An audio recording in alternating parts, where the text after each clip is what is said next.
good morning. It's August 18. Nag-aayos na ako ngayon kasi pupunta kami mamaya sa kasal. Kasal ng friend namin dun sa UAE. Ang motif is long gown, tapos kay Mod is coat and tie. Pero feeling ko hindi siya magta-tie.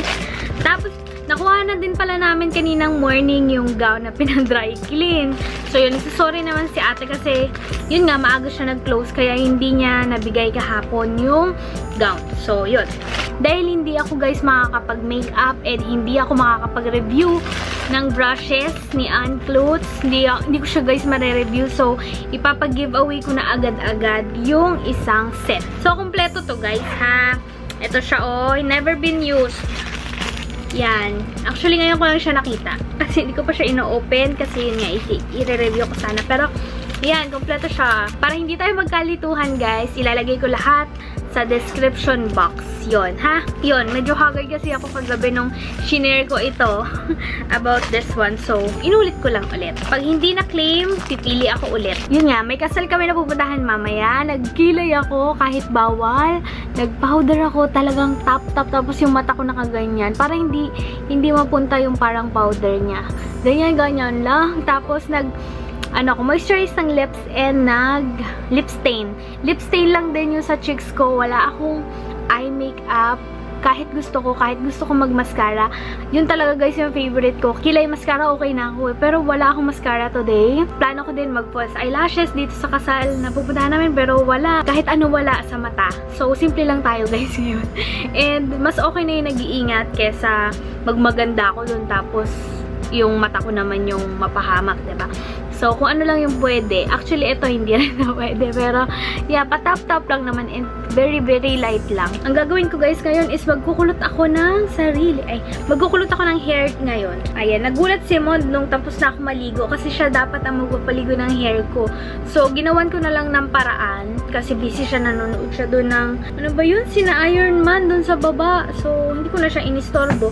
Gumano na lang ako doon sa parang, doon sa may gripo. Binuksan ko yung gripo tapos bumaliktad na lang ako dun. Tapos na-wash ko naman na yung hair ko. And ngayon tuyo na siya. Gagamitin ko ang aking favorite. Sa aking course. Kasi wala. Hindi pa ako nagpupin. Nadaanin muna natin sa mud mask. Humihigop din naman ko ng ano. So, pag hindi kayo sanay, wait lang, masakit siya ha. Magpa-thread na lang kayo. Pero, guys, tapos na ang aking kulot-kulutan. Ayan na siya. Simple makeup lang, pero pag kinurl mo yung hair mo, kala mo talagang nag-effort. So, yan. Okay na yan. Diyan na lang tayo bumawi sa buhok natin. Hindi ko nga talaga alam kung tama ba talaga yung binili ko na gown. Kasi parang hindi siya gown. Hindi siya yung bagsak na gown. Para siyang medyo flowy. Para siyang pang Flores de Mayo.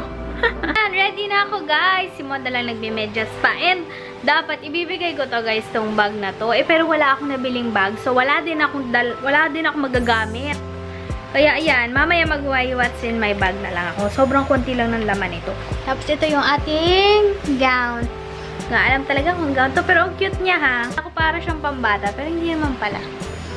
Okay din. Later, pag may salamin doon, mag-OOTD tayo. Hindi pa kami umaalis. Ang sakit na agad ng paa ko. So, nagdala na lang din ako ng slippers in case. And, yeah, paalis na kami. Diretso kasi kami sa reception. Hindi na kami pupunta doon sa church. Kasi medyo malayo. Tapos, naisip ko, baka magpawisan. Tapos, mapunta yung pawis sa mata ko. Kaya sabi ko, doon na lang kami sa reception. May kinuha lang si Mod sa loob. Kaya, mag-film muna tayo ng what's in my bag. Ito yung bag ko or pouch. Ito guys ay from H&M. Tapos, ang laman nito is meron siyang ganyan. Ang nilagay ko lang dito, see-through siya na another zipper na pwede kong ilagay doon. So, ang nandito is, mga pampa-retouch lang. So, this one, yung powder ko na from Sephora. This one in 20 cream. Yan. Tapos, next, ay itong Angel Red na Clinique lipstick. Then, tint na Vice Cosmetics na beshi yun. Nagdala na din ako ng pang-contour. Hula from Benefit. Ito yung ating pang-contour. Meron na din to guys na brush. And may maliit na mirror. Kaya yan. Tapos another one is adhesive tears. Dinala ko kasi every 4 hours yung ating patak. And yung antibacterial ko. Kailangan lagi ko itong dala guys. Kaya yun lang. Yun lang yung laman ng ating bag. Nandito na kami guys. Wala pa yung groom and bride. Kanina maling venue yung napuntahan namin. Tagal namin. Dun sa katarapa ako. Yan. May business meeting lang. Hindi pirmahan lang kami kontrata. Hindi, joke. Sa titanium builders. Piolo lang. Magsusulat lang daw ng dedication. So, Tapos ida-drop doon. Ito guys yung dedication na sinulat namin. Meron pa sa likod pero ito na lang yung aking ipa-front. Lalagay lang daw dito. Yan. Ito siya. Yan. Tapos nakapag-sign na din kami. And this one for the perfume later. Ang mga pouches. Sige. Pero, pwede nyo, sasabihin niyo po doon kung anong color ng pouch yung gusto niyo. Okay. Pili na po kayo ng bottle. Ito yung bottle na napili ko. Tapos sa scent, mamimili din kami kung ano yung ilalagay namin dito. Ang galing ah. Ang ganda ng idea. At least magagamit mo. Very good. Akin po, Estee Lauder. Thank you.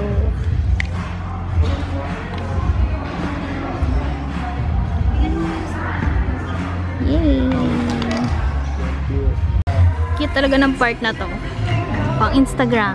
Diba? Wow! Ganda! Yay! Dumadating na yung mga tao and akala ko ako lang yung nakalong gown eh. But then, ayan, mga nakalong gown din sila. Si Mamoy naka-coat. Walang tie. Pasaway. Tapos naka-rubber shoes. Alam mo yun sa classroom, yung mga pasaway na estudyante na hindi nagpa-proper uniform. Pero bagay. Love you. Love you. hey, kamusta na? Okay lang. Natayo lang. Natayo lang. Ano, masakit na. Sakit? Sakit na? Okay lang ako Gusto mo yan, hindi ba? Tago na lang Sabi kasi yung natin. plot na lang suotin mo. Kaya nga dapat nag-flats na lang. Hindi rin ako pala kita. Plate mo na guys. Nakain mo na kami naman. Mani, M&M's, raisins. Nakapaapat din ako hanggang ngayon. Alam mo kasi traffic ngayon sa may from Cubao going here. Kasi may yung sa airport, emergency landing. Yeah. Yung crash. Hindi naman crash, pero sumayad. Nahirapan ako. Sumayad. Yung parang pag-landing na yata. Emergency landing lang. Wala. From airport, airplane from China. Hintay pa rin kami hanggang ngayon. Kaya yung kaibigan namin na kinasal. Gutom na kami. Yun lang masasabi ko. Pero dapat naman ang makeup. Ay, so, sarap! Freedom! Hindi ako sanay magsuot ng ganito. Gusto ko na ako pa din. Kasi masikip dito nyo sa bandang Ano naman? Talaga ako sanay magsuot ng ganito. Sino pong sanay? Siyempre hindi naman natin ito araw-araw nasuot. Kahit ako, ito naman gusto ko na mag-chinelas.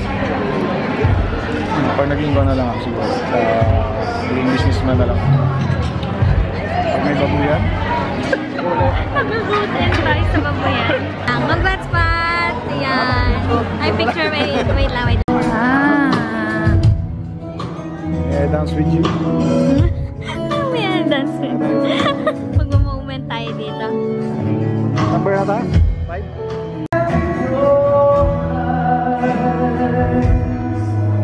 I can see my dreams and passions in your eyes. I found the answers to my questions in your eyes. I can see the reasons why I love tonight.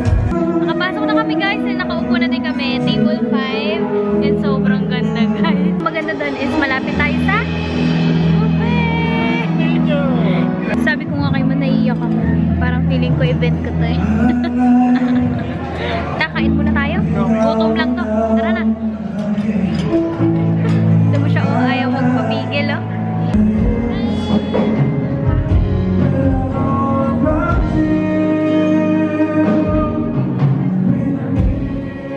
James and Maynard Estelades.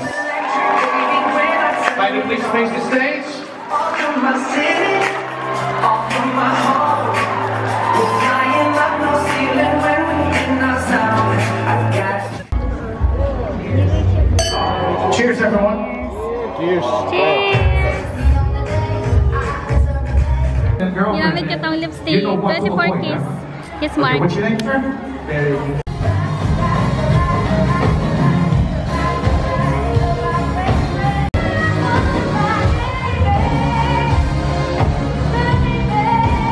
Hi guys! It's 8 PM. Pauwi na din kami. Kailangan namin umuwi ng mabilis kasi maya-maya pupunta na din kami yung Batangas. As in, dire-diretso yung aming mga lakad. Tapos magsistay na muna kami doon hanggang sa August 21 kasi yun yung flight nila Mama Beth. Kaya doon muna kami. Pag uwi namin mamaya is kukuha kami ng mga gamit namin. Tsaka yung sapin-sapin na request ni Ate Noribeth. Sobrang sakit ng aking paa. Grabe. Ay, grabe. So, na kanina pa mag-flats and ayokong maglakad ng maglakad. Thank you, Pat and May sa pag-invite sa amin. Yun, sana makabanding namin si May soon pag nasa UAE na siya. Uwi na kami. Bye-bye!